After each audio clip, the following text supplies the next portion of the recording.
But definitely find your passions, because that's what's going to keep driving you, and like the money will come. But if you want to start a business when you're in high school, do something very simple first. Yeah. You know, because it's probably practice. Like unless you're like a prodigy, it's probably not going to be your last business. Hey guys, today on the After Foreplay podcast, we sit down with a friend of mine, Josh Gonsalves. Josh is the founder and CEO of Contraverse, an end-to-end VR production and distribution company. In a world full of people with ideas, Josh is actually executing upon his in VR. He has been nominated for a Canadian Screen Award, and I am really excited for this episode, especially for you early stage entrepreneurs, as we unpack topics from starting a business in high school to being in business with your significant other and some bullshit in between. At the end of the day, Josh is a straight up doer, and he enables so many people around him. Enjoy.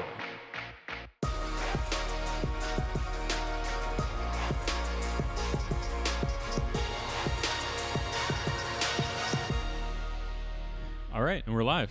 How's it going? Live. It's going good. Got our first guest today. Our first guest. Awesome. Thanks for having me, We guys. would have introed him earlier on this little podcast. We're going to Yeah. be introing guests outside of the present.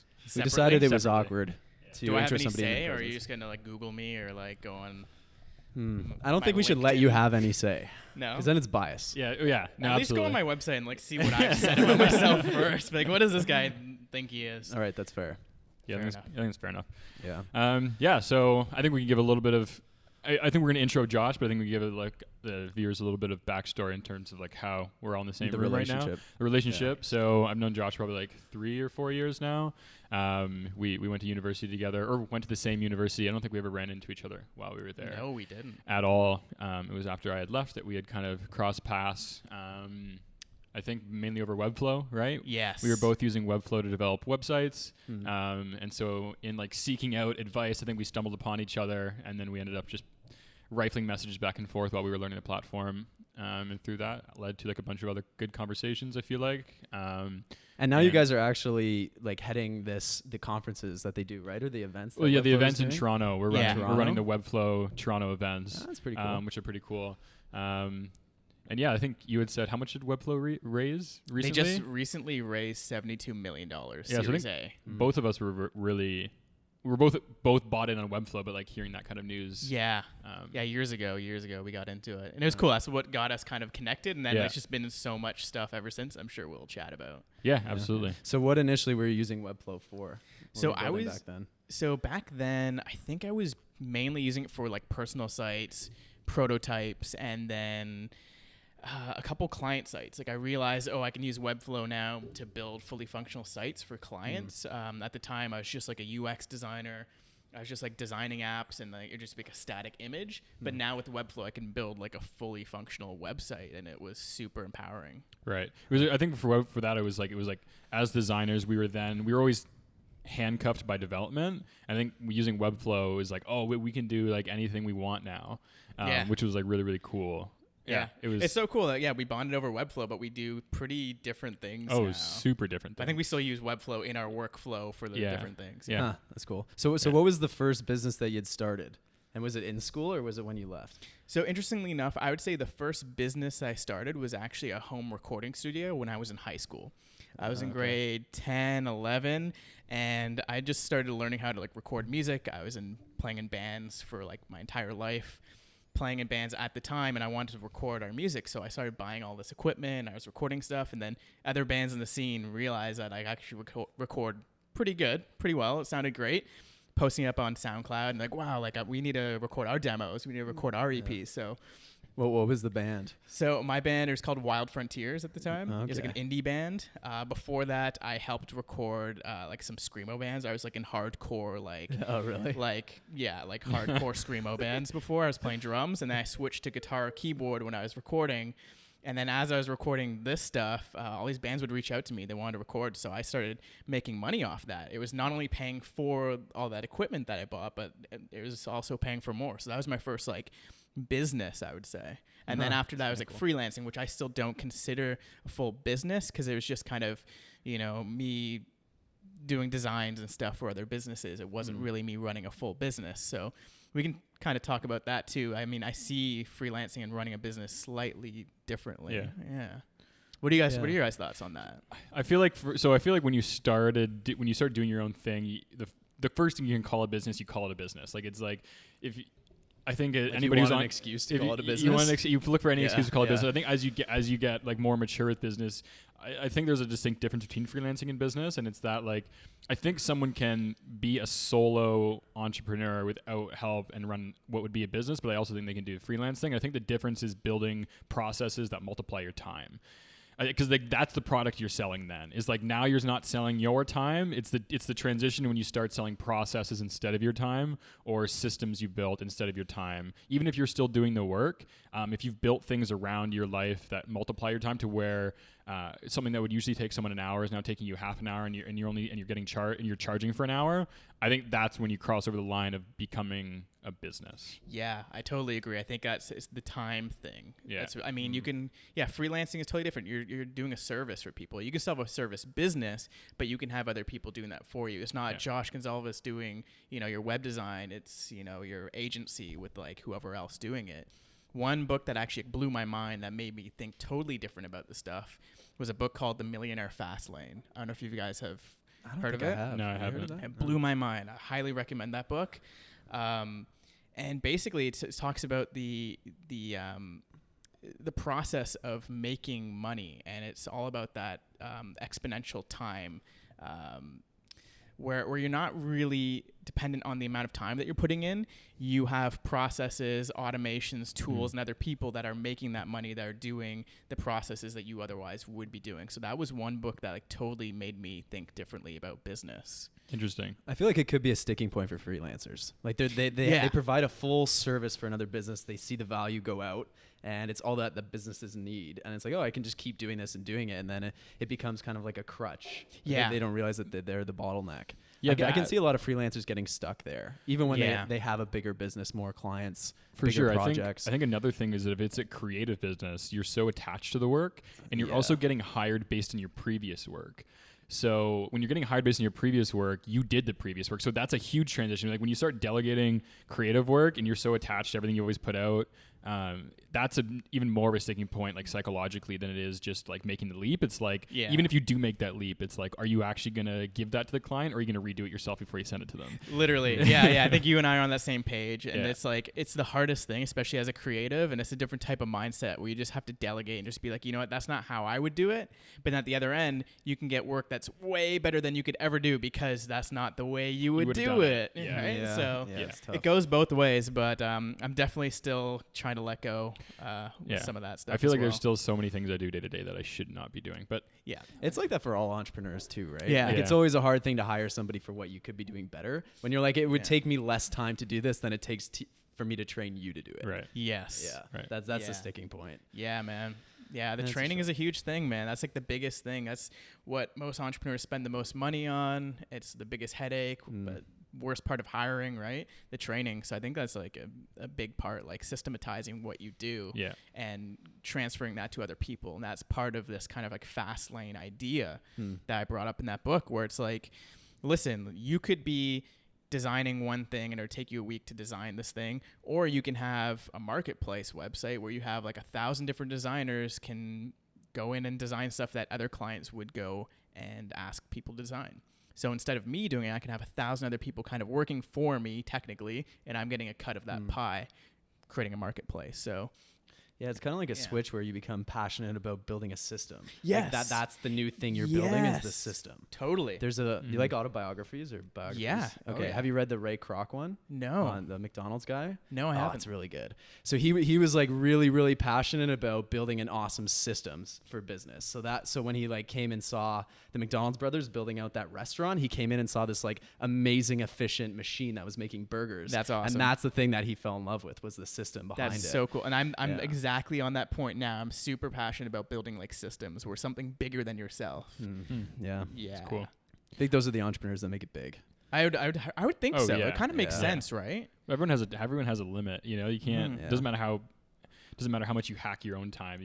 if you want to build something bigger than yourself, you have to be like, Yeah. it's exponential for how much you have to let go, Totally. go of compared to what you're doing. You have to let go of like thousands of times more than what you do day to day. Yeah, and then it's building a culture on that system that's self-organizing and starts upgrading. So it's like this exponential feedback loop that's not just doing what you said to do, but then they can keep changing it and making it better, making it better.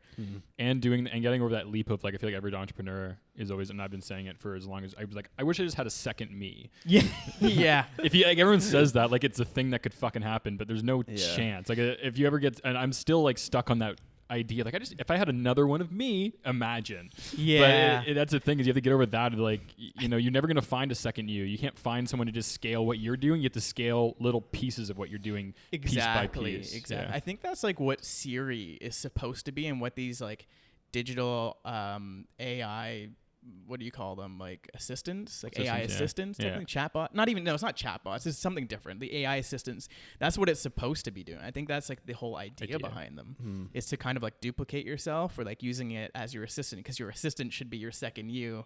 Like a lot of people have VAs. Like my brother has a VA. For those listening, virtual assistant. I'm sure you guys know, but and he always talks about it. He's like, yeah, man, he's like a second me. I'm like building a second version of me. So I think if you find the right people like that, you could. Like this guy's a monster. Mitch will like, so my brother Mitch, he would like send him like some books to read, but this dude would come back with like 20 other books that are similar, and he would have it all like written down, like all these notes. This guy's like a monster. So like now he has him doing like half the stuff that Mitch normally would be doing, and the guy can be doing it for him. I think he writes, I don't know if I'm supposed to say this, but pretty sure he writes his like emails and stuff, so it's like in his own voice. So same thing, if you didn't have to write your emails, like someone that knows your voice.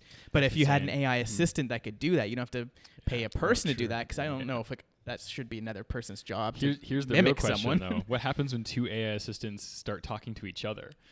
Oh, it's like those Google Home and Alexa chats. Those are hilarious. Next to each other. Would stuff actually get done? Like I don't know. But what if it does? What if like or they what just if get it'll get distracted that by each good?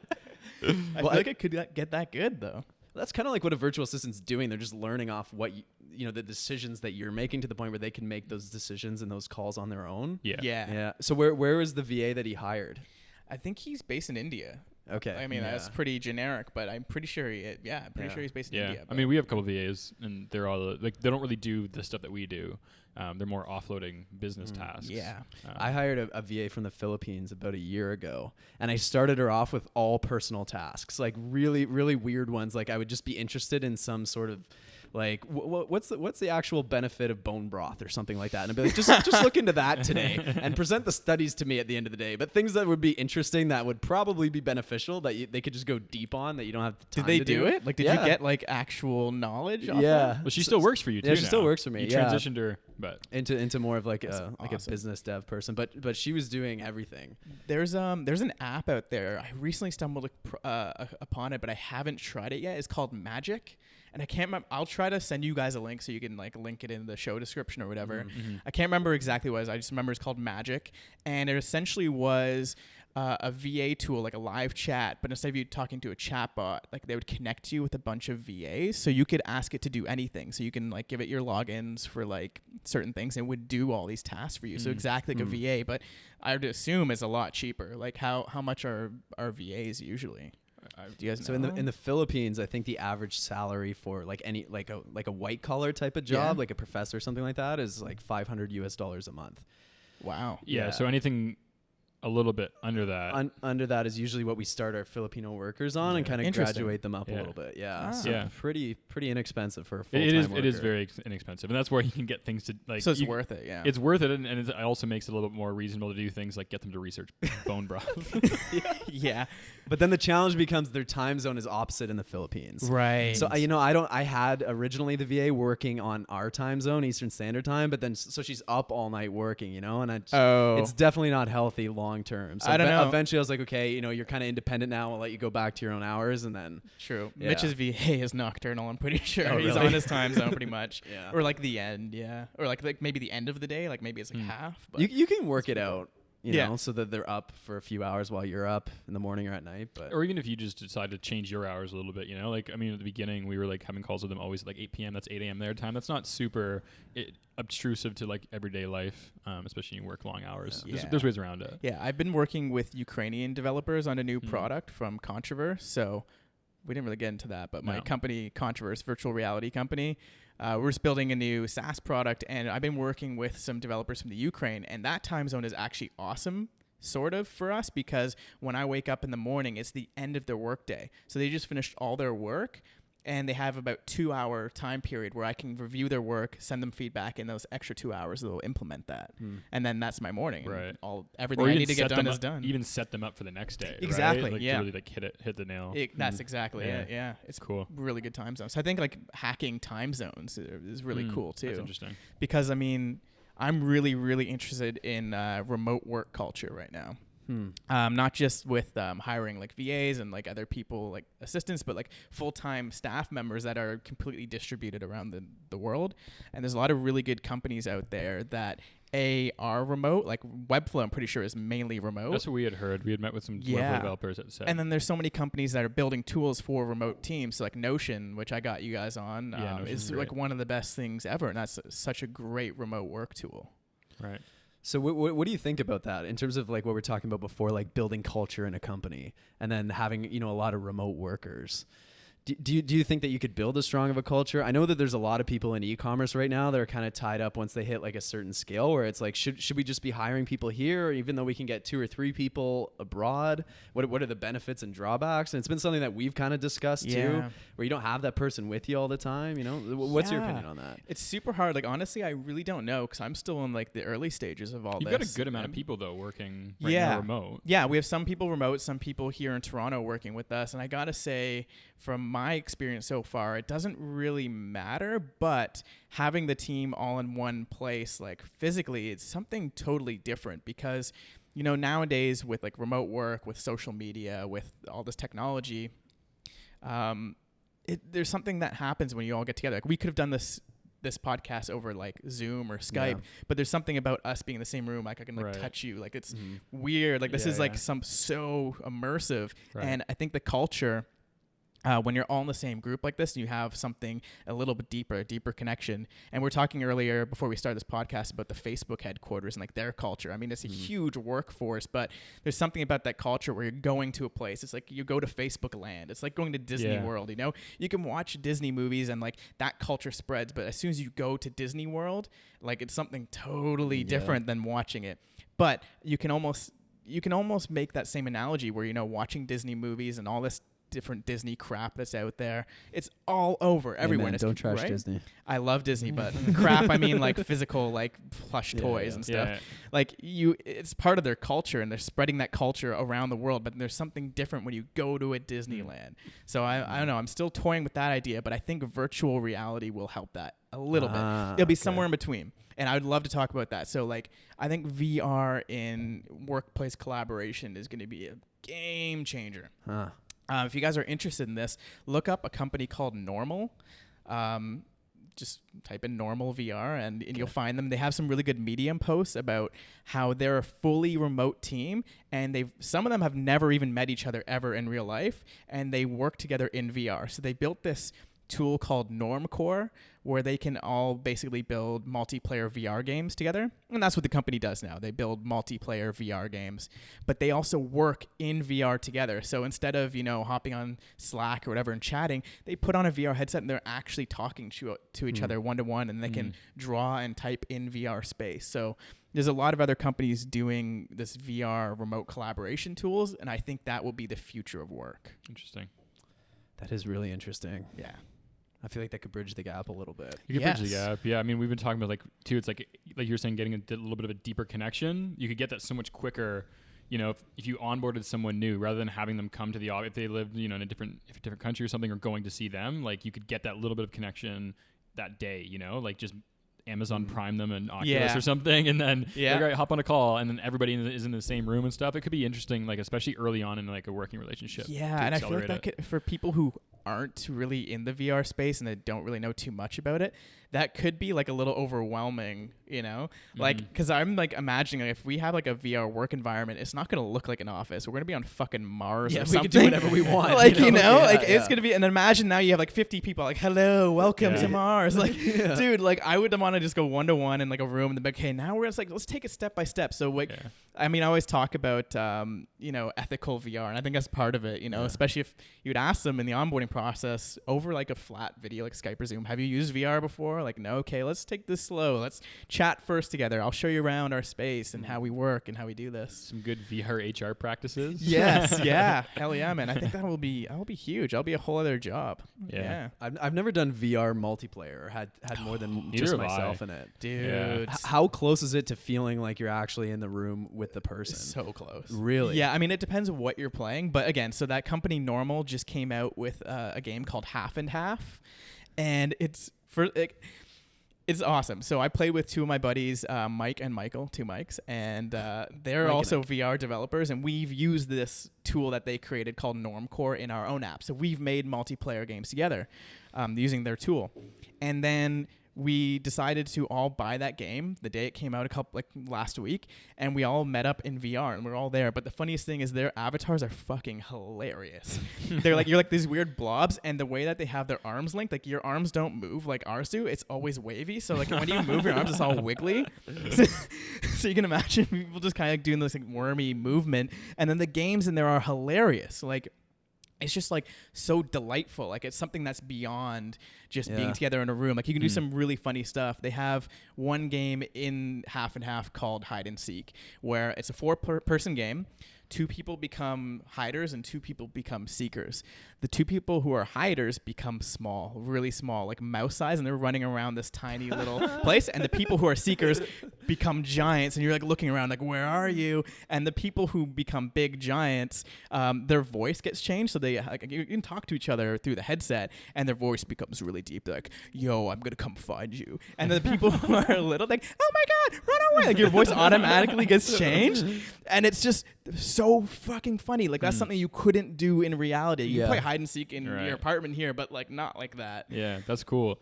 It's interesting what you're saying about being like transforming the relationship you have with someone with VR, how they have like the silly arms. Be interesting if you could like diffuse arguments better. If you both hopped into VR, put on your silly suits. Like if you're having I don't know, like a fight with like a significant other, you just like, okay, let's go into VR, put on our silly suits where you can't take this get mad at this person, and then like diffuse situations more.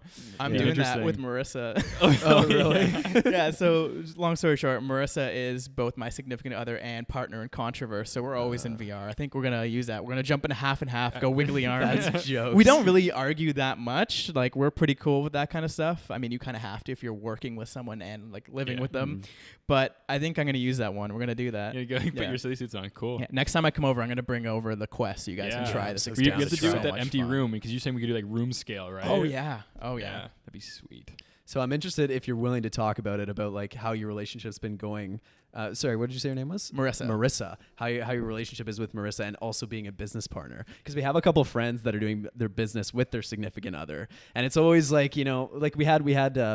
I will bring it up another time, but yeah, I'm interested to hear how that's going. To talk about that? Are they gonna? I don't even know what you're talking about. Significant others. Well, about David and Alex.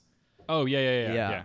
But I'm interested to hear how that's going. How long have you been running the business together for? So we actually co-founded the company together technically in 2017. It's been about almost 3 years. While you were still in school, right? While we were still in school. Yeah. So how it worked was we started this company as a thesis project at Ryerson. It was like we were going to make 3 VR short films. And she was like one of the first people that I talked to and said, hey, I want you to work with me on this. We were together. I'm like, oh, I know you could do this.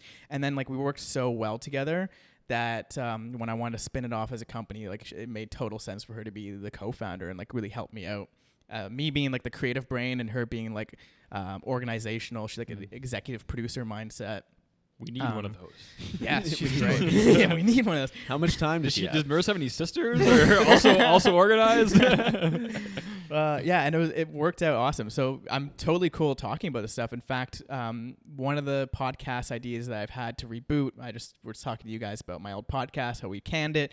And Marissa and I have been talking about possibly doing a podcast where it's, you know, partially her and I talking about this, but then also finding other significant other co-founder couples and talking to them about it. Like, I'm a huge fan of Tom Bilyeu and Lisa Bilyeu in Pack Theory. They both co-founded the company together, so we learn a lot from them. Like, they have a great podcast called Relationship Theory. We learn a lot about that.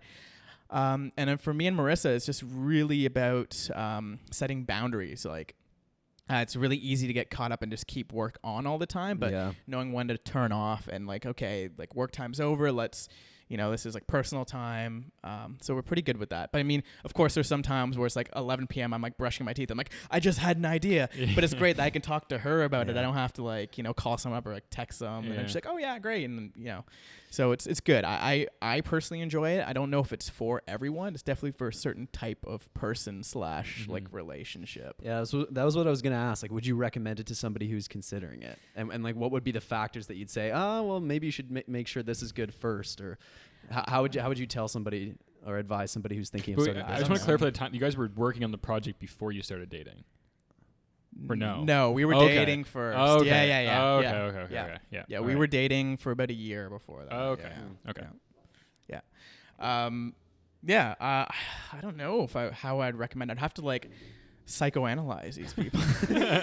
I'd have to like literally like, I'm like, I want you guys I want to like chat with you guys. I'd have to do like a consulting session with them. Like, what are you guys doing? It's kind of funny because even just like any business partner is basically a relationship. It is. Exactly. Yeah. But again, we were actually just talking about how you don't live, like you work here during the day, but you don't live with Zach, right? Yeah. And what was the thing that you brought up right away when you said that? You're like, oh, imagine if like we spend enough time together. Oh no, because we were initially thinking about living together. Like that was like on the table as we were looking at places. And then Shane had like brought up like, hey, we spent a lot of, like we even vacation together. like straight up we go on vacation together. So it's like we would go months without not seeing each other. Like, because we're working like 10 to 12 hour days. Already. And then we're working out together as well. Yeah. So if we had a significant other, we would see each other significantly more than them. Like, 100%. Yeah. Which I feel like that's the way it ends up working out in business relationships. Yeah, absolutely. It always is. At least since the startup phase. So it definitely is. And again, it's just a matter of, I think a lot of people aren't really used to like different genders maybe with co-founders. Like, I don't know if that would, again, if Marissa and I weren't together, I don't know if that would introduce some like weird sexual tension. Like, I'm just being completely honest, right? Stuff might happen. I don't know if people would like, if it was a guy and a girl that were founding a company together and they each had significant others and they were spending more time together, I'm pretty sure their significant others would be a little Shane weird. has you have a female co-founder. Yeah, Misha for Nomaesthetics. Yeah. Okay, and how did that go? It's going really well. I mean, I have a great relationship with her now fiance, so I think that helps with things. Him and I get along great, so I think there's a lot of trust between the two of them independently, but me having a relationship with him as well definitely helps. That definitely helps. Yeah, and I think it having a male female relationship as co-founders, it works well when we're in business situations with people. If we're working with like a girl photographer, then Misha can really relate to her, and if we get a guy, then maybe I can relate to him a little bit more.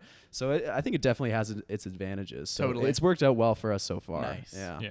I totally agree with that though. Again, the different gender and the different I'll call it sexual energy, because that's what it is, like male sex, female sex, is exactly that. You can relate on that level totally differently. Yeah. All right. Yeah, this is cool. awesome. I want to backtrack a little bit because I feel like it's just been eating in the back of my head. So I didn't know that you had a business in high school. So we have like a little bit of like a similarity with that. I would say like maybe this would be like a cool little spot to drop in some like value nuggets. If someone wanted to start a business in high school, I think both, if we were looking back, we'd probably both be like, oh, it was by accident kind of thing. Yeah. But if you wanted to give yourself some advice, like give yourself some advice, like whatever amount of years that was ago, what would be like the piece of advice you'd give yourself in high school while starting your business? Okay, so I guess it would have to be some more foundational stuff, because we're assuming that it's the technology that existed back then, or like, am I talking to a high school person? You're talking to a high school person now. Okay, great. Yeah, because like that's actually, this will be the same thing because it's foundational. I would definitely say like, look ahead, like do the old saying that Wayne Gretzky would say, don't look where the puck is, look where the puck is going. Yeah. So especially while you're really young, look where trends are going towards. Like maybe not even stuff that's trendy now, like the whole cryptocurrency boom and all that stuff, but really think ahead, like 10, 20 years where things might be heading, and like what can you start doing now? I remember I had almost the idea for Dropbox when I was in the basement in my home recording studio. And I just had this weird epiphany. I'm like, whoa, I have files on my computer and other people have files on their computer. Eventually, we're going to be able to access each other's files on each other's computer, and boom, Dropbox. That's basically what it is, right? Yeah. So I had all these weird epiphanies. So it's like, how could you now do that as a high school student? How could you start building on this? So find the skills that you need to do that. So if you want to create an e-commerce store, you're going to have different skills than if you want to start a software company or like a VR company. But definitely find your passions, because that's what's going to keep driving you, and like the money will come. But if you want to start a business when you're in high school, do something very simple first. Yeah. You know, because it's probably practice. Like unless you're like a prodigy, it's probably not going to be your last business. I feel like that's a really good piece of advice. Yeah. Like most of the aspiring entrepreneurs I talk to, they always have this massive, huge idea of $1 billion company. Yeah. When it's like entrepreneurship in reality works kind of on a gradual system, even if Yeah. it's the first idea. Yeah. Totally. Right? You provide small value at first, and there's the outliers, of course, but I like that. Like people have this idea for $1 billion company. Okay, so Gary Vee talks about this all the time, right? He's like, okay, so have you ever made $100 million company? well, the How thing about too a is, like, $10 million company? First, you got to Million? get from 0 to 1. Yes. You know, like Make your get first to, dollar. Get to 0 to 1. Then figure out how to live. Like I think there's so many things that happen before you're even ready to not have an idea. It's because the idea doesn't matter. That's the thing. People have ideas for $1 billion companies. Anyone can have those ideas. But the thing between the idea and having the $1 billion company is a fuck ton of execution and a lot of mistakes and all that kind of stuff and a lot of roller coasters. So it's you wouldn't want to learn those things on your last ride, you know? Like you learn those like along the way on these like little side projects and stuff. Yeah, and then you fail, you build on that, you learn, you Yeah. start adding. You have the backpack, and you're just putting For all these sure. things in the backpack as you go. Yeah, I feel like too, it's like then you can learn quickly what business idea will be good and what will be bad, if that makes sense. Like I think there's so many people that are trying to start their first business, and like in the position I am, people kind of come and they're like, hey, let me just like kind of bounce an idea off you. And then they'll bounce an idea, and it's almost like I don't even know where to start on telling them where it's bad, because there's so many areas where it's bad. But then it's like, well, the reason why they don't know it's bad because they haven't done this, and this. Why would they know that? You didn't know that before. It's interesting because it's like there is so much to learn, especially in business, from a technical level. But then like I feel like the nuances of ideas and creativity, there's a lot to learn in that too, which you can't teach anybody. And that's just from practice. It's just like being at the grindstone and learning. Yeah, and there's a huge difference between creativity and business, right? So like you can learn all these skills and have cool ideas for a product, but that's different from getting people to pay you, right? Yeah. So it's like find something that people will pay for. Yeah. Yeah, that's the biggest thing. If it's like a business thing, sure, you can learn how to design stuff, how to build, how to be an engineer, but can you build something that someone will pay for? That's the big question. Or do a service that someone will pay for. Seems like a lot of people get stuck up on the idea phase. Yeah, a lot of people that I end up talking to in that kind of early entrepreneurship phase, I end up saying like that quote of the fastest way to find the correct path is just to run down one as quickly as you can. Like just start something and go down as quickly as you can, and then you'll figure out if it's good or bad. Yeah. Because you can spend years in contemplation. Yeah. You Yes. know, like, and not only that, there's tons of horrible ideas that are great businesses. It's so true. It's Tons. so weird. There's so many bad ideas or just bad execution where it's like, how are these guys doing this? But that's when they run their business shops. And there's tons of great ideas that are horrible businesses. So I think that if you don't want to ever lean on one too much or the other, it's like, how can you spread, I don't know, your creativity over business and the visionary part to make something that actually will work. But don't get hung up on anything, because if you have a bad idea, you can make it a good business. Like, it's just biz dev and relationships and like all that kind of shit. Yeah, you could be really good at finding the people who can execute on your dreams. If you have a good vision and you're a good leader and a great manager, then you can totally find other people that will build your thing. Find a really great engineer and a great designer and a great marketer, a great salesperson, and you've got yourself a business. Well, at least a company. The business is a totally different thing. Yeah, it's kind of funny how you just build a network of people that have all these skills and talents around you, and at the end of the day, you can just have that skill of just finding good people, and then you could do awesome. Yeah, that's a huge skill within itself, right? Yeah. So I'm interested to hear about like how you got into VR and where your business is now. I know we haven't really talked a lot about what you're currently doing. So give us a little backstory. Yeah. So with VR, actually, I'll go way back. So when I was about 12 years old, I want to say, I have this like very vivid memory of me going to movie theaters, and specifically the Ajax Cineplex Odeon in Ajax where I grew up. And I remember I would go to this movie theater maybe twice a week, Tuesdays because it was half price, and weekends just because there's something to do. Like I'm obsessed with movies. And I just had this vivid memory of me sitting there and thinking like, hey, this is awesome. I love watching movies on this big screen, but like, I want to know what it's like to be inside that movie. Like, what would it be like to actually be there? Like, we're all sitting in these chairs watching, like, what if there's like some kind of device? Like maybe I put on like a helmet, like, those hair dryers you see at the salons, you're just sitting down and I'm like, what if I put something like that on? And, I look around, I feel like I'm in the body of the character. So whatever, I guess that thought kind of just started boiling in my mind. And when, I would say 2013 rolled around, this is when the Oculus launched on Kickstarter, and I was like, whoa, this looks insane. And then I actually got to try it at a video game conference in Toronto that year. A team, I guess, got a hold of it, and they were able to develop a prototype. So at this conference, I remember seeing it. I'm like, holy shit, I've wanted to try this for so long. I put on the headset, and I was mind blown. I'm like, this is the future. Like, this is insane. I can't believe it. I don't know if you guys have ever put on a headset, but the first time you do, it's magical. It's mind blowing.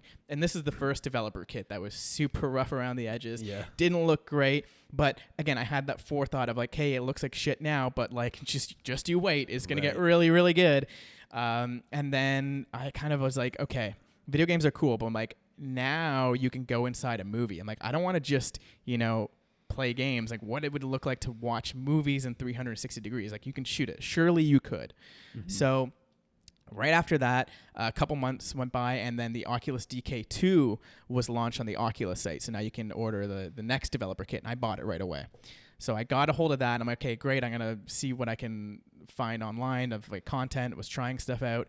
And then I was like, okay, I need to try this 360 degree video stuff. Like, there's got to be a way to do it. There's no cameras at the time, so I had to build my own. So what I did was I got a hold of 6 GoPros, and then I 3D printed a mount that would mathematically place the GoPros around in a cylinder so that it would line up and you'd be able to stitch together and you'd get a 360 image. So I did that, and I actually have like footage of me testing out where it was literally all duct taped together, and there's literally footage of after we hit play, the whole rig just falls over and smashes the GoPros. So it was a big failure, and a lot of people would just stop. And I actually did that project with 2 friends, and they were like, yeah, screw this. I don't want to do this. This is way too hard. I don't want to deal with it. But I was like hung up. I'm like, no, I'm going to make this thing work. So then I finally did that. I started like just doing test shoots, and I was like shooting in 360. I'm like, hey, this is really, really cool. I want to go further with this. So then this is when I was in my 4th year at Ryerson of the RTA School of Media program. And for the 4th year, you get the entire year to basically do what's called a practicum, which is like a thesis project. And you get to pick a really big idea, which most people just shoot like short films and stuff like that. Mm-hmm. Some people would make apps and games. But no one had done VR at Ryerson before. No one had done 360 degree video. I don't want to say no one's done VR, because if Josh Maldonado's listening, he probably is going to send it to you, you bastard. You're a year older than me. And he was the first person to introduce VR in Ryerson in like the history of media. Mm-hmm. And he did a game. It was game development. So I was definitely the first person to do 360 video at Ryerson. And my idea was to do a VR short film. I'm like, hey, you can shoot in 360, but can you tell a story in 360? People can look all the way around. How would you tell a story as a director? Like, what if someone starts looking behind them? Are you going to be able to tell the story? So we started developing concepts and ideas that would direct people in 360. And somehow I convinced Marissa, who jumped on the project, and 5 other people to not just do 1, but 3 VR short films. These are people who had no idea what VR was. Mm-hmm. They're like, this came on for the ride. So we did these movies, and they actually worked. I thought, the reason why we want to do 3 is because I knew we would fail during the first one. We would learn something from the second, and maybe the third one would be good. Turned out all 3 turned out pretty good. Oh, really? I'm really excited. Okay. I'm really excited about them. But the third one was nominated for a Canadian Screen Award for Best Immersive Experience. Wow. So we got nominated for a Canadian Oscar. First year creating any kind of VR content right out of school. So that was a huge launch pad for our career.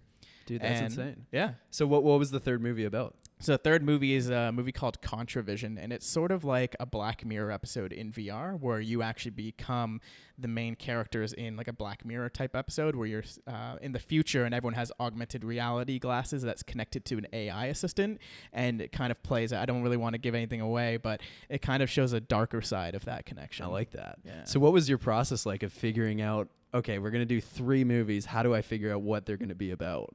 What makes sense? Yeah, that's a good question. So it came down to this. It came down to I didn't even think about the story first. I'm like, I just thought about scenarios. I'm like, what would be a really cool scenario? Like, again, it's just the idea. I always like the inception, the idea. And if that sounds cool, then you can make a cool story around it.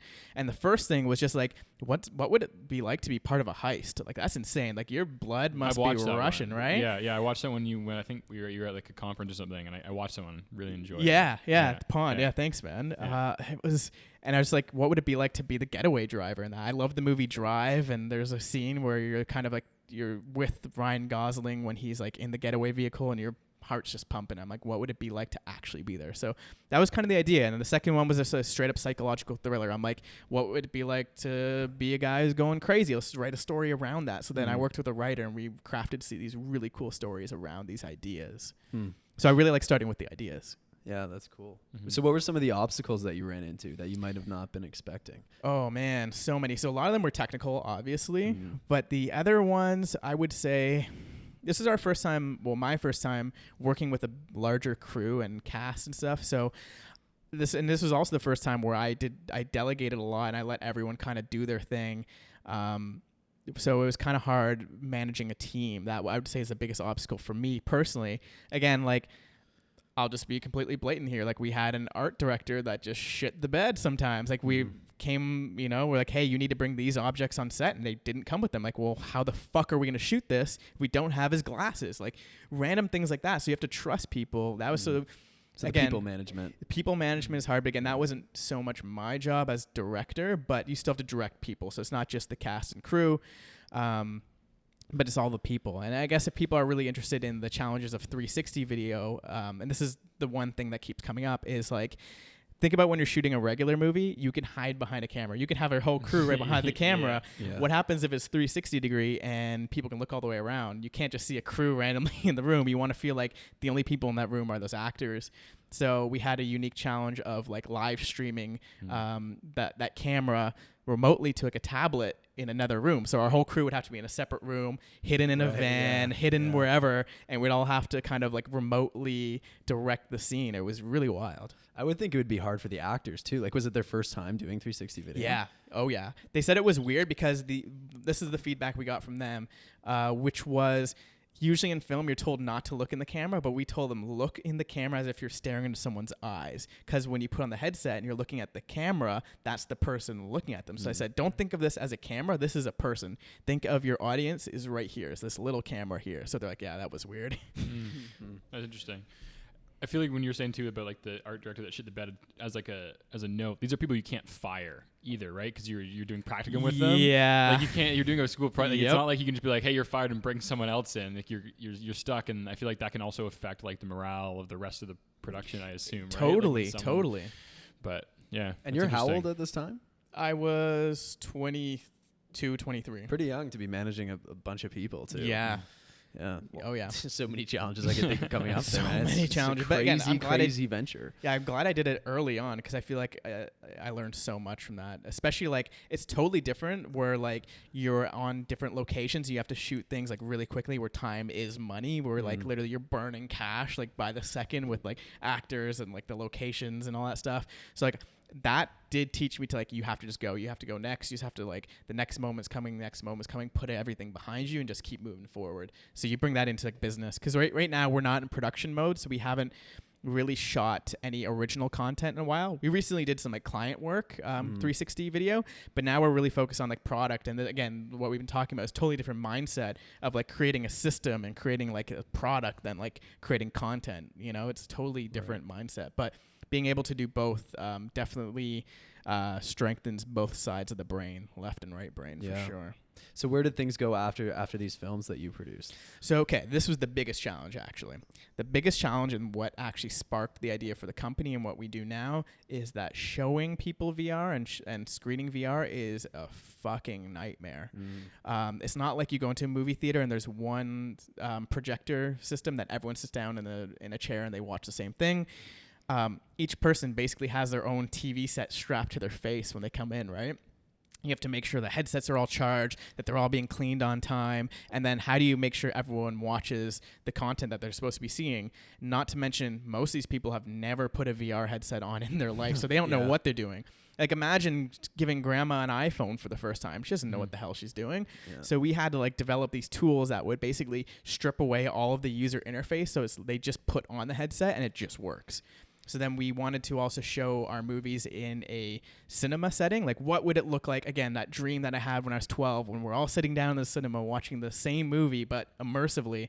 So we built this tool that it connects all the headsets to a iPad remote. And from the iPad remote, an operator can select all the headsets and control them all. And they can all watch the same movie together, or they can each watch separate movies, but it's controlled by the operator. Okay. And can these people see each other watching the movie, or is it just them and all the actors in the scene? Yeah. So right now, no, they don't see each other. You only see each other before you put the headset on. Yeah. But we actually are working on a feature where in our waiting room, you can see each other. So you put on the headset and you can see all your friends around. You can talk to each other. And we're playing around with the idea of like these pre-show games, like, time play at Cineplex, but in VR. Yeah. And then once the movie starts, everyone kind of like fades away, and then you get engrossed into the film. And we're even thinking maybe another feature is you could watch those movies together where like you see the 360 video and then we'd take a little avatars of us in the room in the center of the space. But we're still playing around with that. I still like the idea that a movie is like this like singular experience. I think it's just a totally different thing. I mean, it's really cool that you're pioneering the solution to all of these problems. Are there other companies and people that are kind of trying to solve these similar issues, or are you kind of out there on your own right now? No, there are a few. That I would say there's a couple, but it's like a handful. It's not like there's dozens like there are in other industries. I would say there's like maybe one or two in North America, maybe 3 that I haven't heard of, and then like maybe a handful in Europe. And then one notable Chinese company called Veer. But that's about it. And Veer is mainly doing like online distribution, like a YouTube for VR, which YouTube You could does just VR. do that, yeah. Right. But they're different. I mean, it's a very curated thing. So I think what we're doing is a little bit different. We're just trying to solve a couple challenges, mainly working with film festivals right now. Like we're not going to go out and create full movie theaters. Like we're not going to create the next like Cineplex right now. Just like the market isn't there, and like we're not naive in that sense. So we're figuring out, okay, well, where are people seeing the next new greatest thing? Well, it's film festivals every year, right? You get like a week or a weekend to like see the coolest films and art exhibits usually at these festivals. So, we thought let's add VR into the mix. Let's work with them and be like, hey, film festivals, we will be that entire company to like run this entire solution for you. You have to worry about anything. Don't worry about the technology. You just worry about putting the call out to VR creators. You get them to submit the content and we'll handle the rest. You're good to go. And you can now show VR at your film festivals. Wow. So what's the reaction been like from the people seeing these VR films for the first time? This is the best. That's so... And Marissa and I always talk about like, why are we doing this? Like there's, there's always nights and like days where you're like, man, like this is a grind. This is hard. But then we always think back like to like photos and videos of us like showing people VR for the first time. As soon as they put that headset on, they realize they can look all the way around you to see the biggest smile on their face. And you're just like, okay, that's like fulfillment right there. Like you just like, it's almost like they're on like a drug trip or something. Like you can give them like this sort of trip that is completely safe and it's not going to alter their mind, sort of. I mean, it does. Like all media alters their mind, but you can like immerse people and put them in such a crazy experience that they would never be able to experience in their reality ever. So it's nuts. Pretty crazy. Cool. Yeah. What do you think? So obviously you kind of, I wouldn't say you fell into VR, but it was like I feel like it was like you did, correct me if I'm wrong, but like you did this big project and then after school you're like, well, I might as well just keep doing this big project that I had fun with. If you didn't find, is there anyone, like I feel like everyone has that one thing, they're like, if I wasn't doing this, there's like that thing in the back of your head, what do you think you would be doing if you weren't doing VR? Like let's say VR didn't even become a thing as a technology. Honestly, right now, like in my current situation, probably web developer or something like that. Again, we talked about Webflow, and I'm building a lot of our tools and technologies in Webflow. I love it. I love UX design. I love product design. So I think some kind of like web or app design for sure. But I think even on top of that, I'll even backtrack a little bit before going to Ryerson. I actually went to UOIT, which I think they changed the name recently. It's like it's a horrible abbreviation. UOIT, University of Ontario Institute of Technology. So I think they recently changed it to Ontario Tech College, something like that. But it's like basically the MIT of like Ontario out in Oshawa. So I went there for video game development. So I did like 2 years of like hardcore programming there. dropped out because I was not really into the hardcore programming, but I loved video games and stuff like that. So then when I went to Ryerson, I went to Ryerson thinking I was going to do audio production, actually. You know, back to the roots. Exactly. Because what I did at school there, as I made all the music for all these other teams that were making games, like, yeah, I'll make the music for it. And I was doing all the audio for it and stuff like that. So then going to Ryerson, it made sense where I was doing audio, but you're also put into like film classes, as you know. So I was really interested in like film production, TV, and like video games. So I was like kind of juggling these things. I'm like, I like TV, but I also like this interactivity of like games, and then like VR literally is all of these things together. It's like video games and movies and games, and I do the audio. It's like it's just everything that I love all in one, and on top of that, running the business of it. So it's just like the perfect like mix of just everything I love. But I think if I wasn't doing that, I would probably be doing like web or UI, but I would secretly wish that I was still in a band doing music. Okay. But that's a hard life, you know? Especially indie music. Oh, that's a hard, unless you're making it, that's a hard life.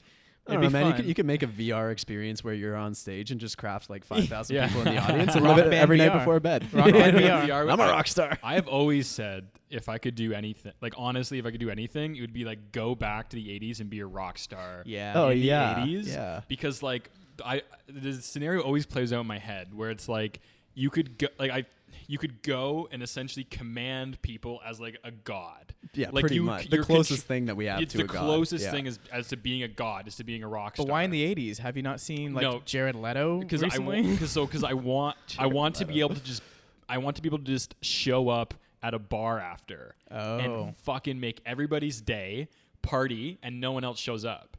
True. Oh, because social media and stuff nowadays. Like in the 80s, you finish a show and you'd be like, okay, where are we going to go tonight? And you guys could go to a club or a bar and blow the place up, give these people the best experience they've ever had in their life, and it doesn't get ruined. Like, obviously, if there'd be stuff like people would, I don't know, call someone on a payphone, something like that, but it wouldn't spread as quick, and there wouldn't be a camera in your face all the time, and even the cameras that would be in your face, would be these beautiful black and white photos that people hang on their walls later. It's so true. It would be, you'd be creating these crazy experiences that, like, people would look back at for the rest of their lives, like, remember that time when we went out that night and then X person showed up and we just partied with them. And like, I'm not a big partier, but like, I feel like that would be, do that for a year. It would be like what I would, if you give me like a wish, I'd be high on my list of things. That's awesome. There's a high death rate with being an 80s rock star. Like the chances of you making it out of that aren't that high. It's very slim. Maybe that turns you on. Maybe it doesn't matter. Yeah. Yeah, maybe. Yeah, I mean, if I got this like wish pill, right? It's like you got a year to do whatever you want. If I die, I'm just getting sucked back out into the real. Okay, but you added a whole other variable. You're like now going back in time and then choosing like what you could do in a different time period. Yeah. That's a big question. But you raise a bigger question, man. That like celebrity, like modern day celebrity sucks. It fucking would blow. I don't see, like you. Okay, yeah, you're rich and you have. I don't know. I think that's the interesting question that I think comes up often is like, would you rather be rich and famous or rich and no one knows who the fuck you are? Like, I think I always go toward or famous and poor. Wait, what is that? Is that the question? The question is that I don't know. Understand why anybody would want to be famous and poor. I don't even attain. Like, I don't see the value in that at all. I feel like the richest people are actually not celebrity. Like, they're not. Like, they're like behind the scenes. They're like the real billionaires. Everybody thinks they're the celebrities though. Like people who don't really understand business and money. They're like, oh yeah, Oprah Winfrey's the richest person in the world, right?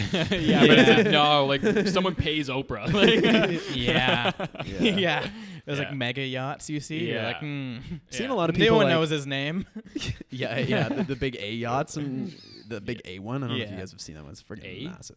Yeah, there's this yacht just called I think it's just called A. Just called the A yacht, and it's just massive. I'm looking. Yeah, I don't know. I feel like there's a lot of people that are big and rich that are kind of you can see them making decisions to start to have an impact.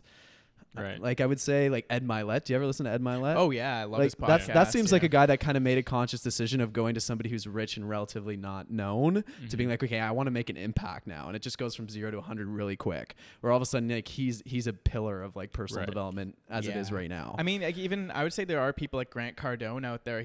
I only bring this up because I went to a conference where he was speaking, and it was called Influence TO, and he was talking about influence. He has like this like almost like a viral loop in his life where he likes to create money to create impact that creates more, or actually creates influence, because you have more money, you can influence more, and with that influence you can make more money, and with that more money you can create more influence. So he wants to influence, but it just depends what you want to influence, right? Yeah, there's definitely a value to influence, you know, like 100%. Like I think there, and it is there. So I think as a business tool, I think it's a good idea. But I think if you were to give me, you know, the complete power to do anything, it's like I want to be able to go out for dinner with my family and go out for dinner with my family. If I, you know, like if I were to, if you give me you can be just as rich with not as much influence or something. I think I would always go for like a little bit of privacy. Or you can have influence, but not like the celebrity. I think I think influence is powerful, and I think I actually want it. Yeah, you're right. It's a celebrity that I don't want. This is what blows my mind. Like you can go anywhere in the world. Okay, this is the best example actually. So my friends went on a trip to Japan, and they were in Osaka.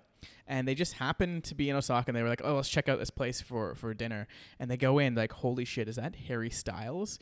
So someone like Harry Styles can't go anywhere in the world where he will not be recognized, right? Or like Justin Bieber, like they just will not. So it's the fact that they just were in a random place on the opposite side of this world, and they saw someone they recognized, and the person that recognized Harry Styles was not from that original country is insane.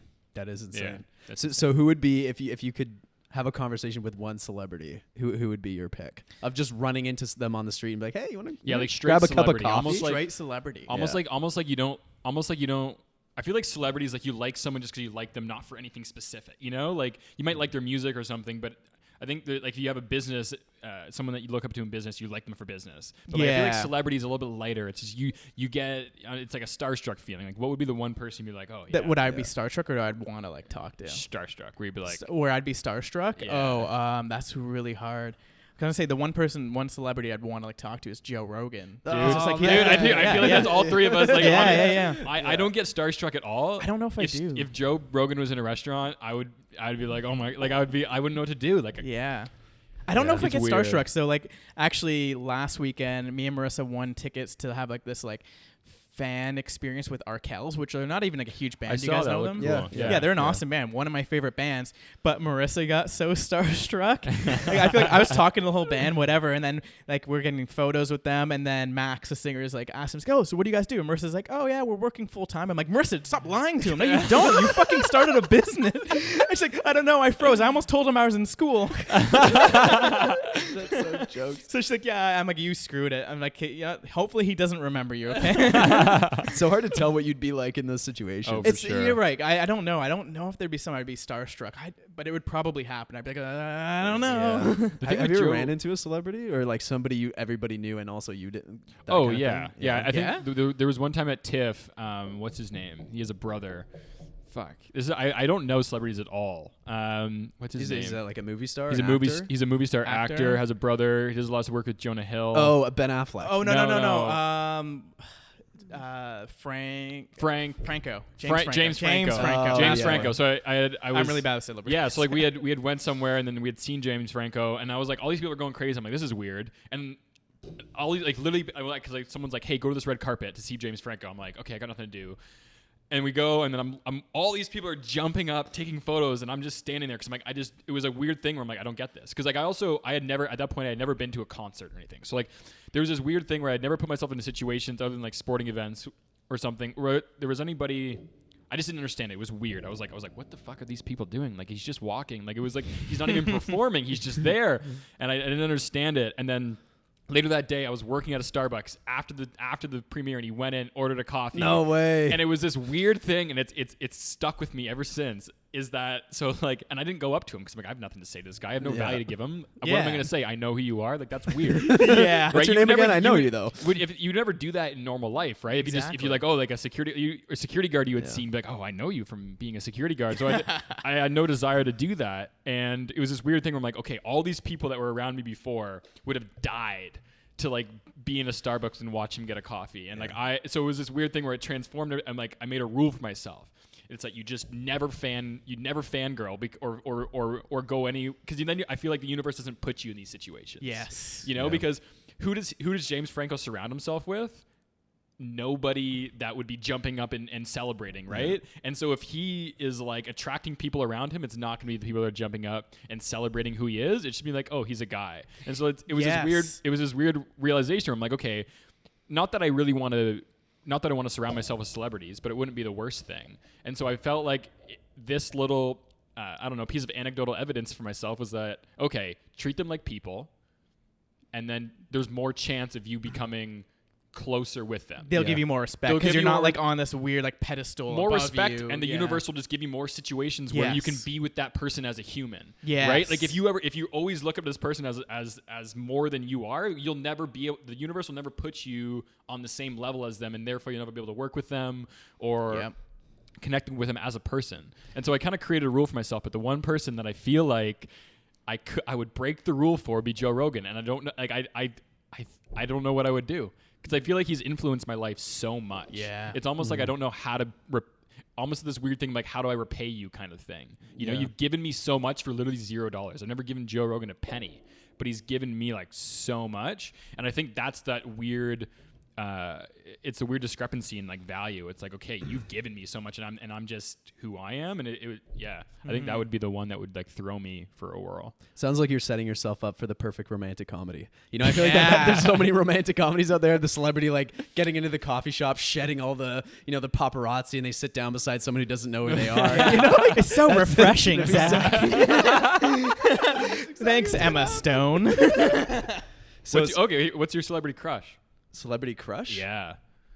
Oof. Who would be the one person that you'd try to maintain it so that you could really just have a connection with and live happily ever after? That's a tough one.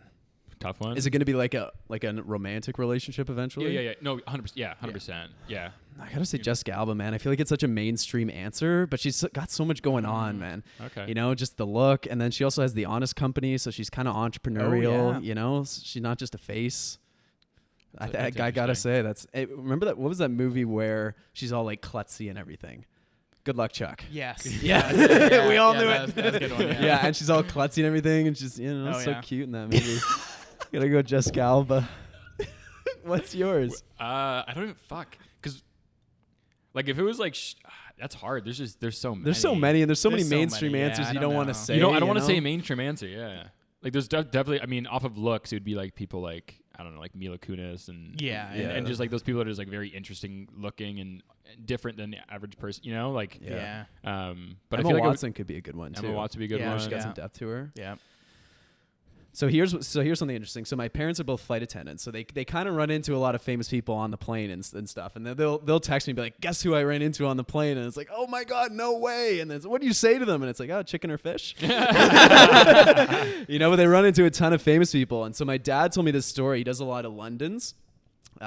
So he was in London and he was talking to a flight attendant there, and she said, so I was sitting down at this coffee shop and I had this great conversation with this gentleman there.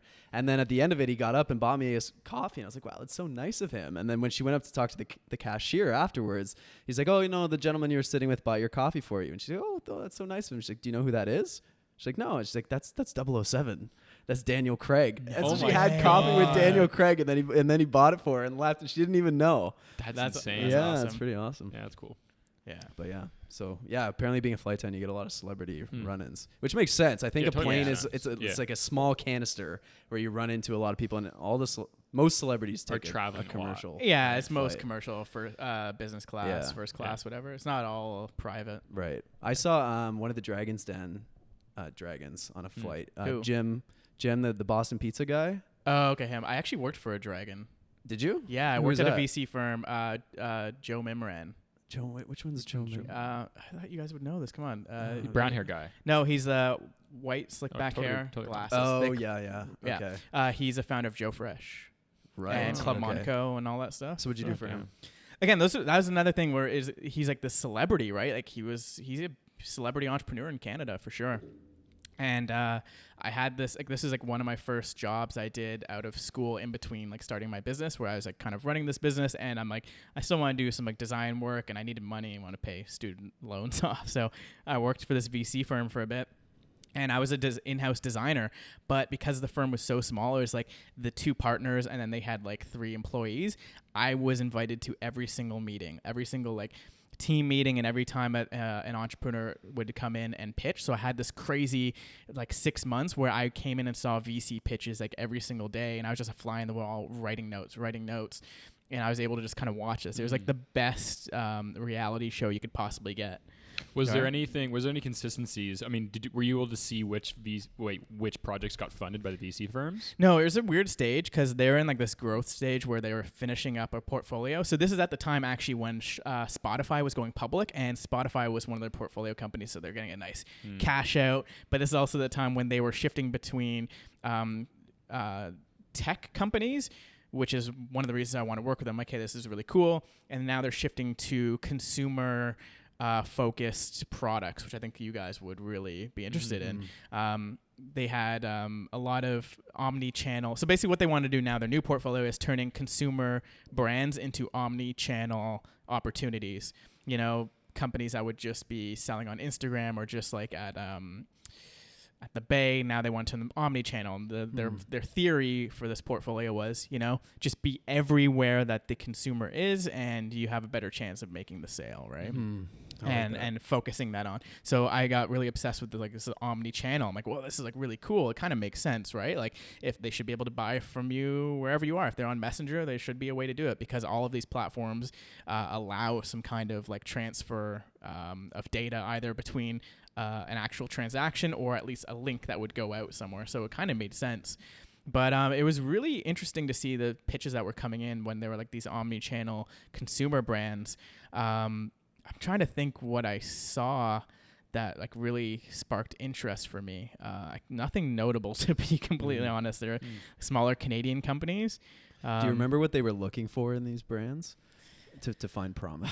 It's a whole host of things. I mean, sometimes it wasn't even clear to me because they're just on a whole other level. They're thinking like holistically from a business standpoint and how that connects to like, you know, their other companies and like their companies, what partners, what resources they have. Like you can almost like these guys could see the matrix, you know, like they knew how this little puzzle piece fits into the fabric of like that's interesting. The reality. That's like next level business. That's like, next level business. Cause like sure you're a consumer business, but how does that connect with everything else in the world? You know, like it definitely does in some sense, cause everything's connected. That's what you were saying about like kind of what we do is it's so small compared to like the grand scheme of things. But we were saying like the one thing that when you get to a point when you have infrastructure you can leverage to start or accelerate other businesses is when you're growing at a rate that no one can like catch you from zero, if that makes sense. Yeah. For example, like we had a brand that we leveraged. We had built infrastructure in a certain product category and decided to spin off and create. And we're in the process of creating a separate brand that is only this specific product category.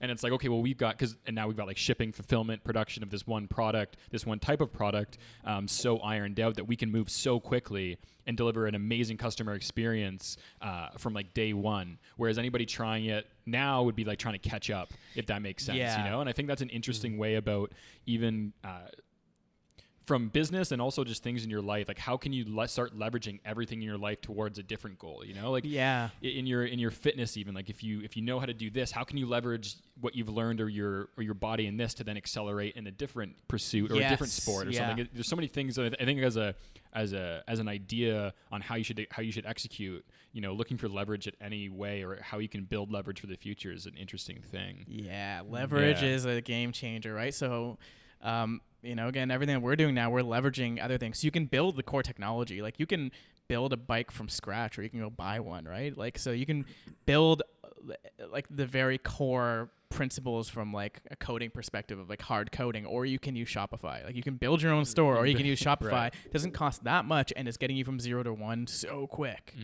But you had a really good point there, how you guys are spinning off into like one specific thing. You're doing that really, really, really well. I think more people need to do that. A lot of people try to do like everything. It's like you should try to like laser focus, right?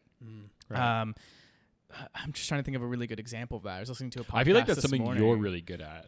Whenever I had seen, like, whenever you're doing stuff, because like whenever we would meet up and talk, I felt like you were always working on this like on this one like path, and I was always like jealous of it, because I think one of my biggest kind of Achilles heels is that I'm so sporadic with what I like to do. And I feel like it's like held me back. Whereas I feel like you just kind of like went all in on VR. Yeah. And obviously you've moved inside of that, but I think that's been like so valuable to like accelerating you to a point where you are now. And it's something I definitely like respect you for, because your just ability to like stay focused on that thing. Where I think, again, one of my things with it's it's beneficial for me because I've kind of been able to go very, very wide and learn so much. And now I can like, again, now leverage from different areas, but I don't think I've ever went so deep into something that like I understand it to a level where I think you're now looking at VR from a visionary's point of view because you've immersed yourself in it, you know? I think that's super interesting. Awesome, man. I appreciate that. Like a way. And as a piece of advice, I think it's a great piece of advice,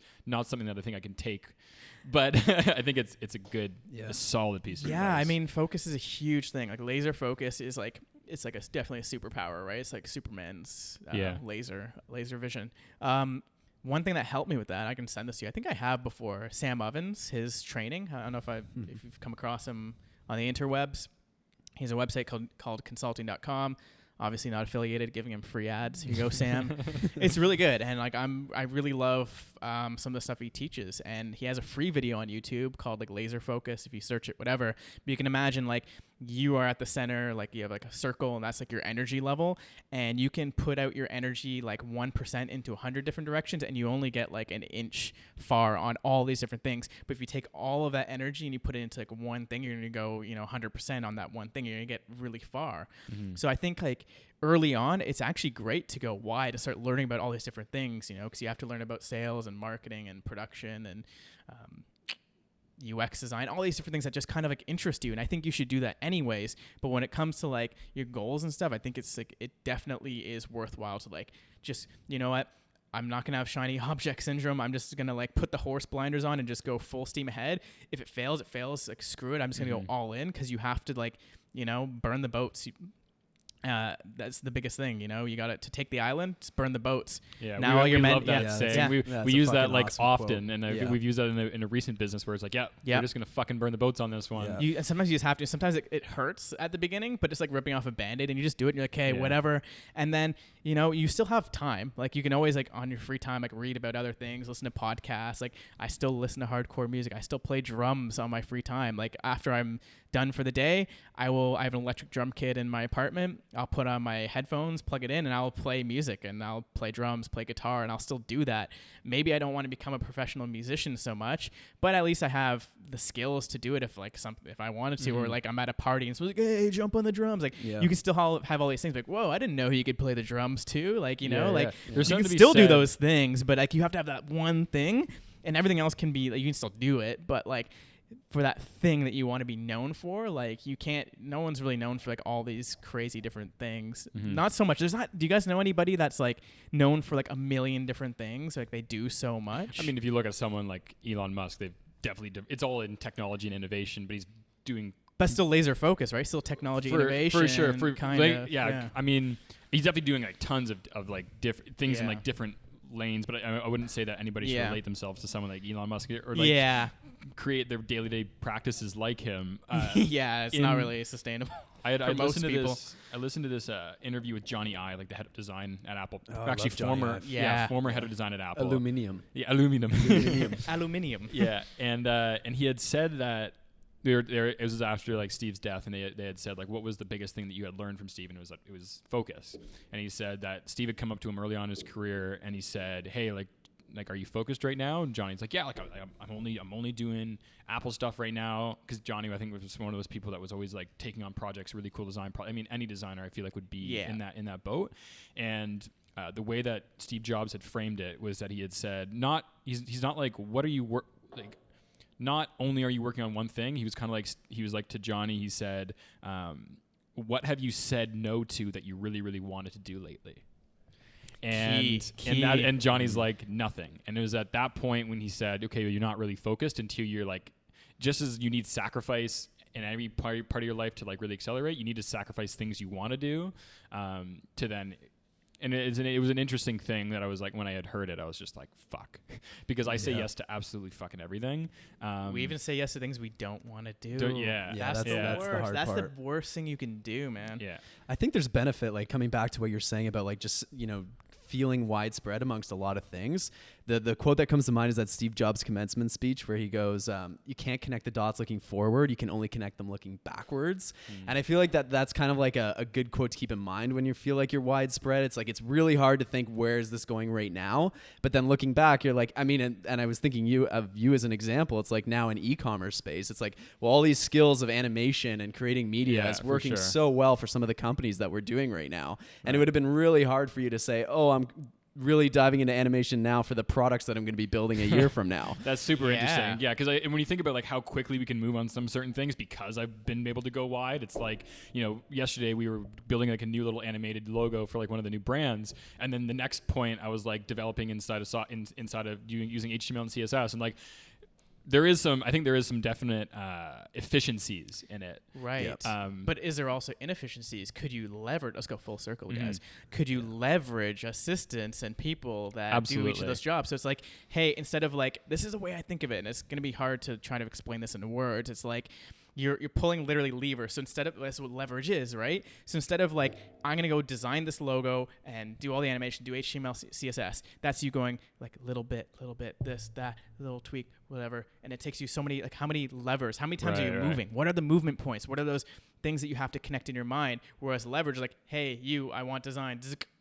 Done. Right. Like, you know, I feel like it's a mix between, I think it gets to a point where, okay, now the business is doing like X amount of dollars per month. Yeah, resource. Right. But it's like at the beginning, it's like if you can do it in a week, whereas like if you had to leverage people, you weren't going to do it for a month. And then, you know, if it's affecting speed to market, then I feel like you should be going in on yourself, because then you're like at that point you're leveraging your efficiency to then whatever. But I think there's a point, right? It's like once the business is at a certain point, then you should start looking at delegating and spreading wide, so that now you can take what you're good at, which is if it's speed and if it's doing stuff like that, if that's your power, you need to free that up so you can delegate it to a new project. And I think, and everybody's absolutely different, right? No, that's a great way to think about it. I mean, if I look at like, I think that's my main power. If I have like an entrepreneur superpower, it's like I can move really, really quickly and produce and create very, very quickly. And then I'm also really bad at delegating, and you know, that's my Achilles heel, right? Yeah, so everyone has like a power. Everyone has, again. Yeah, and then a very equal, I don't know, what would you call the opposite of power? A weakness. Weakness. Power, weakness. Yeah. No, I know you didn't want to say weakness. What's your greatest weakness? I care too much.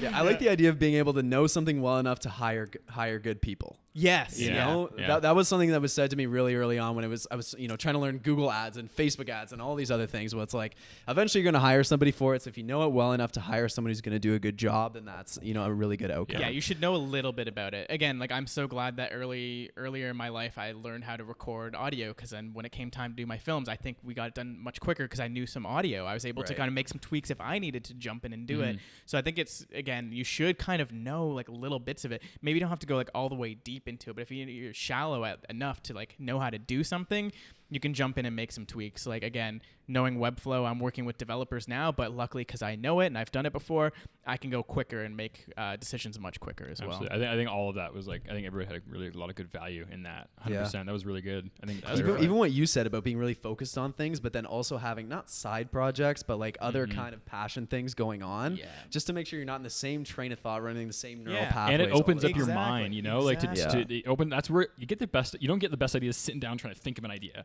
You know, you get the best ideas in flow, and whatever way you can find flow, I think that is like a huge piece too. I think we're getting to like a pretty good time right now, like in terms of like duration. We're gonna have to do part 2. We're gonna have to do part 2 of flow states and get in. Oh, so psychedelics. We didn't get into that either. Yeah, like I feel like the one part where we haven't dove into in our 3 pillars that we've created is biohacking. We talked a lot about business and a lot about we talked a little bit of bullshit. I think the piece we haven't talked about is like from a biological level. I think anybody who's done like what you've done in the time that you've had has like a few tweaks, even if they're small, on things that they do day to day from a biological level that allows you to do what you do. I feel like, and that's one thing I'm very, very interested in. And so I think to wrap it up, before part 2 of this podcast, which I think is definitely coming, what's your toolkit look like from a biological level? I don't eat any meat. Right, okay. That is a big one. Yeah. Well, I eat seafood right now a little bit, but yeah, I cut out meat recently, so that's been a big thing in helping me feel lighter, and I feel like after a meal I don't feel sluggish. So, you know, I go out for lunch with teammates and they eat a bunch of chicken, and I have a nice vegetarian meal, and they feel sluggish half of the day. I feel like I'm ready to go. How long have you been doing that for? 2 years now. Oh, 2 years. Yeah. It's quite a long fairly time. fairly recent. Yeah. Well, it's not. I mean, Yeah, I guess. Yeah, that's a tested concept. I Yeah. haven't done anything for 2 years. Yeah, that is true. That is true. Marissa just went like full vegan, which is crazy. So that's actually, tough. I would say 90% of my meals are vegan. Right, Interesting. because you're living. But with a I don't vegan. say I'm vegan because I can't say I'm And vegan. you think that the biggest thing is energy? Like that's what you get from it. Oh 100%, yeah, energy, and from biological standpoint too, like just my overall health and how I feel like I relate to the universe through that. Interesting. Yeah, Go-to meal? Go-to meal right now. Again, we have like a lot of these weird like vegan versions of things. And then Marissa actually makes like the most amazing vegan meals. So I would say the best thing that we've had is like this like sort of like vegan lasagna, which was amazing. Really cool. good. There's a lot of good stuff. She makes like crazy stuff that you would never even think of, and I think it just boosts creativity because you're making like stuff that you would never even think of. You're not just having chicken, rice, and vegetables. You're having like these crazy intricate meals. So there's a lot of cool stuff there. Can't think of anything off the top of my mind, but there's some awesome great meals there. Cool. Maybe we should give it a shot. I feel like that's something. Yeah, right. We had no chance. Yes, the other day we made these burgers that were like 3 inches thick, and we had. I was vegan for 2 months as an experiment. Were you really? Yeah. How did you I didn't feel? know that. I felt all right. Honestly, the biggest thing, I fucking hated it socially. And like maybe, and like that was probably like 2 or 3 years ago. So maybe I'd be at a different point right now. Oh, but one of my things I really, really enjoy is going having dinner with someone. And I found that there was, and we live in a good city where in every restaurant there's probably a good vegan option. Yeah. Good vegan option where it's like, but I felt like I was always your decision was defaulted towards the vegan option. There was no choice. There was nothing. I think that helped me a lot. It was almost like the romanticism around going out and like finding something new. There was, I don't know. I think from a social perspective, it's the one thing that pushed me. And then honestly, like I think there is times when meat does make me feel good. So I noticed that when I went back, I was like, okay, I was like, clean meat. I don't know what it wasn't like. Eating the meat or beating the meat? Those are two very different things. Eating the meat while beating the meat. It's a double-edged sword. That's a biohack. That's a real biohack right there. But yeah, I mean, yeah, I think I'd be open to trying it again. Absolutely. Especially now. I feel like when I tried it, it was like a thing. It was kind of like a thing, or everyone thought it was like a phase. Whereas like now, maybe if I gave it an actual shot. Yeah. Awesome. Well, I'll have you guys over for dinner at my place. Awesome. Marissa and I will cook up some awesome meal. I add Marissa in there because she's just like a vegan chef. She loves it. So we'll definitely have you guys over. Sweet. And we'll make some awesome vegan meals for you. Awesome. Cool, that sounds awesome. Cool. I think it's a good spot to wrap it up unless anyone has anything else. No, that's it, guys. I think Thanks so much. As wrap it up too, like go check out Josh. Like, you want to plug your Instagram or like the company? And so company is Contraverse. That's CONTRAVERSE, and we're all over the internet. You can look us up on Google. And then I have a website, joshgonsalves.com. Last name is GONSALVES. So you can also look me up on Instagram and LinkedIn. Probably not Facebook. I won't accept your friend request. But everything else, you can find me online under my real name. awesome. Cool, It's been man. great. Cheers, guys. Thanks, guys. Cheers.